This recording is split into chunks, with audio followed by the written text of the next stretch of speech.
अस्सलाम वालेकुम। कैसे आप सब लोग? आई होप सो कि आप ठीक ठाक होंगे, वेल होंगे, बहुत ज़्यादा खुश होंगे। ठीक है।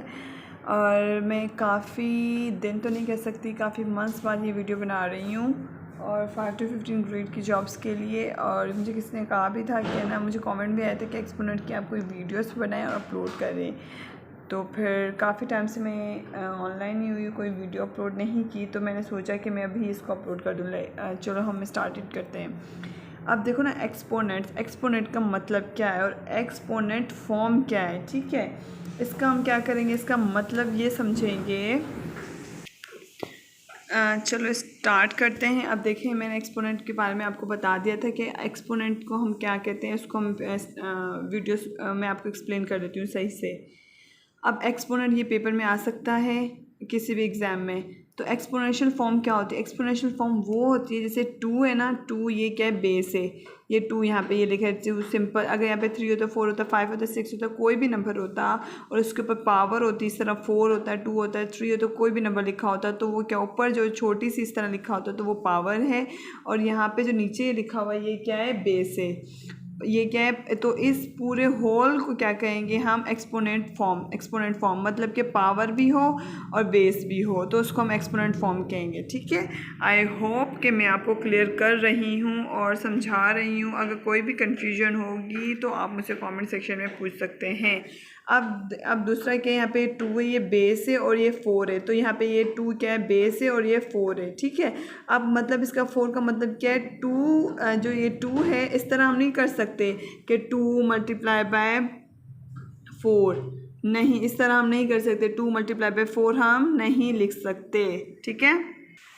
2 मल्टीप्लाई बाय 4 इस तरह नहीं कि 4 2 ज़ा 8 या 2 4 ज़ा 8, इस तरह नहीं कर सकते। अब इसका 8 यहाँ, ये 8 आंसर नहीं है, इसका 2 है लिखा हमने, ऊपर से जैसे 4 आएगा, स्मॉल 4 दे दिया है, कोई भी नंबर छोटा लिख दिया। ठीक है, तो वो पावर है। तो हम इसका मतलब ये है कि 2 को हम 4 टाइम लिखेंगे। 2 को कितनी दफ़ा लिखेंगे, 4 टाइम लिखेंगे। तो वो ही यहीं आप ये बात बता रहे हैं कि ना, यहाँ पे जो पावर है हमारे पास, तो हमारे पास ये 2 है, यहाँ पे 4 है। ठीक है। अब यहाँ पे 2 कितने दफ़ा होगा, 4 दफ़ा हम लिखेंगे। 1 2 3 4, जहाँ 4 टाइम था तो हमने 4 टाइम लिख दिया। तो 2 2 ज़ा 4, फिर 4 2 ज़ा 8, 8 2 ज़ा 16। ठीक है। 2 2 ज़ा कितना हुआ, 4, 4 को मल्टीप्लाई करेंगे 2 के साथ तो 4 2 ज़ा 8, 8 को मल्टीप्लाई करेंगे 2 के साथ तो 8 2 ज़ा 16। ये हमारे पास क्या आया, आंसर आ गया 16। ठीक है। इसका जो 2 4 पावर कितना था, पावर हमारे पास 4 था, तो इसका आंसर क्या हुआ, 16 आया। ठीक है। आई होप सो कि मैं आपको क्लियर करवा रही हूँ। अगर कोई भी, अब यहाँ पे देखिए 2 है हमारे पास, और यहाँ पे ये हमारे पास 2 है, ये बेस है, और ऊपर से इसका क्या है, हमारे पास पावर 2 है। तो ये क्या है, 2 जो है हम इसको क्या, सिंपल वे में भी कह सकते हैं और इस तरह भी लिख सकते हैं कि 2 multiply by 2 is equal to कितना होगा, 4। ठीक है। अब यहाँ पे ये चीज़ क्या है, ये 2 जो है ये हमारे पास क्या है, स्क्वायर है, स्क्वायर कहेंगे, और 3 जो है हमारे पास को हम क्यूब कहेंगे। ठीक है। अब इसके बाद जो है मैं आपको और बताती हूँ, आसान हो रही है। अब हम क्या करेंगे, अब इसके बारे में बता दिया मैंने, क्यूब के बारे में। ठीक है। अब इसके बाद ये हमारे पास क्वेश्चन है 2/3। अब ये ब्रैकेट के बाहर क्या है, इसके ऊपर क्या है, क्यूब है। अभी हम पढ़ के आए, जो ये 3 है इसको हम क्या कहते हैं, क्यूब। इसको हम क्या कहते हैं, 2 मतलब स्क्वायर। तो अब इसके ऊपर क्यूब है, तो हमने पास ये इस क्यूब इसके ऊपर बाहर है, ब्रैकेट के बाहर। तो इसका मतलब ये हुआ कि 2 जो है और 3 के ऊपर ये क्या है, क्यूब होल स्क्वायर आ रहा है। मतलब 2 के ऊपर भी क्यूब है और 3 के ऊपर भी। तो हमने क्या किया, ये 3 इसके ऊपर भी लिख दिया, इसके ऊपर भी लिख दिया। या फिर हम डायरेक्ट इस तरह भी लिख सकते हैं, इस तरह भी, लेकिन मैं आपको समझाने के लिए इस तरह अलग अलग लिखा है। तो ये क्यूब हमारे पास 3 थे, तो हमने 3 दफ़ा 2 लिख दिया। अब 3 टाइम यहाँ पे क्या है, 3 के टाइम कितने दफ़ा है, 3। अब क्यूब है तो हमने 3 टाइम लिख दिया। ठीक है। अब यहाँ पे भी 3 दफ़ा था और यहाँ पे भी 3 दफ़ा था।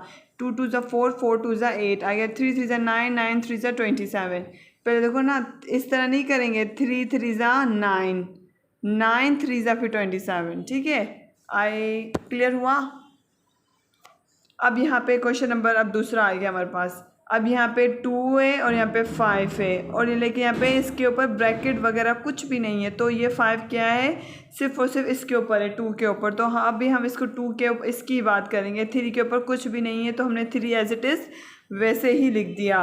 और यहाँ पे 2 के ऊपर 5 था, तो हमने 5 टाइम ये 2 लिख दिया। 1 2 3 4 5, 2 2 ज़ा 4, 4 टू ज़ा 8, 8 टू ज़ा 16, 16 टू ज़ा 32। क्लियर। तो अब क्या पे 32 आ गया हमारे पास आंसर, 32 एंड 3 आ गया। ठीक है, क्लियर हुआ। यस। इसके बाद क्या है हमारे पास 1, अब 1/2, लेकिन यहाँ पे क्या है माइनस है और यहाँ पे क्या है 2 है। अब इस तरह भी पेपर में आ सकता है, हमारे पास टेस्ट में आ सकते हैं, कहीं भी कोई भी सवाल आ सकता है। तो हमें किस तरह प्रिपरेशन करनी है, अब किस तरह करनी है मैं बताती हूँ। अब यहाँ पे 2, यहाँ पे इसके ऊपर 2 है और यहाँ पे 2 है, तो मतलब ब्रैकेट के बाहर है, तो 1 के ऊपर भी 2 है और 2 के ऊपर भी 2 आ रहा है। इसके बाद हमारे पास जो माइनस का 1, ये माइनस का है ना, और यहाँ पे 2 है, तो ये इवन है। अगर यहाँ पे ओड होता, जैसे ओड में से आ गया 3 आ गया 5 आ गया, तो ये माइनस का ही माइनस ही होता, माइनस का माइनस आता।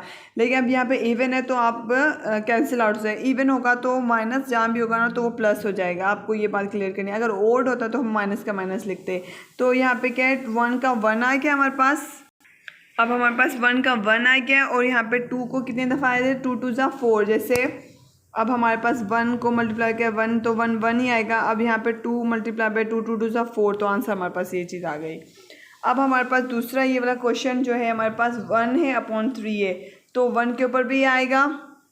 ठीक है, और यहाँ पे अगर सॉरी यहाँ पे माइनस है तभी हमारे पास यहाँ पे माइनस आया है, यहाँ पे माइनस है तभी, लेकिन वो मैंने लिखा नहीं है बाय मिस्टेक। अब यहाँ पे 3 है, अब यहाँ पे 2 था तो हमारे पास ये कैंसिल आउट हो गया था। अब यहाँ पे 3 है, तो अब यहाँ पे ये चीज़ आपके माइंड में होनी चाहिए। अब यहाँ पे भी 1 है, यहाँ पे भी 1 है, तो माइनस माइनस प्लस हो गया, तभी हमने 2 लिखा है, तब ये कैंसिल हुआ है। अब यहाँ पे ओड है तो ये 3 दफ़ा आएगा। 3 दफ़ा कैसे आएगा, 1 आ गया, माइनस का मल्टीप्लाई 1, 1 मल्टीप्लाई बाय 1, तो ये क्या है minus minus plus, plus minus minus. ठीक है, तो माइनस आ गया हमारे पास। और 3 को कितनी दफ़ा लिखेंगे, 3 दफ़ा लिखेंगे, तो 27 आया, 27 आया हमारे पास। इसके बाद जो हम इस क्वेश्चन के ऊपर जाएंगे वो यहाँ पे 2 है, तो 2 दफ़ा लिखा हमने 6, और यहाँ पे भी माइनस लिखा, यहाँ पे माइनस है, 6 6 36 आ गया, जो मैंने अभी आपको समझाया है। अब 1/125 written in exponent form. Exponent form में हम कैसे लिखेंगे इसको, तो हमने 5 का टेबल डायरेक्ट लगा दिया, तो 3 दफ़ा आया था, तो हमने 3 टाइम, अब 5 टू ज़ा 10, 5 5 ज़ा 25, 5 5 ज़ा 25 और 5 1 ज़ा 5, तो 1 2 3 1 2 3 एंड क्यूब दे दिया हमने। 3 दफ़ा 5 है तो हमने लिख दिया, क्योंकि हमने एक्सपोनेंट फॉर्म में लिखना है ना, तो वो चीज़ हमने बताई है। क्योंकि यहाँ पे भी ये चीज़ क्या है, एक्सपोनेंट फॉर्म में, यहाँ पे बेस है, ऊपर से पावर है, तो यहाँ पे भी क्या चीज़ है हमारे पास, यहाँ बेस भी है और पावर भी है। पावर क्या है, ये क्यूब है। अब यहाँ पे हमारे 1 2 3 4 है, 4 एक्सपोनेंट फॉर्म में लिखना है तो हमने 4 दे दिया। अब 64 81 इसका एलसीएम निकाला, तो कितने दफ़ा आएंगे, 6 दफ़ा क्या आएंगे हमारे पास, 2 आएंगे, और 3 टाइम हमारे पास क्या आएंगे, और इसका जो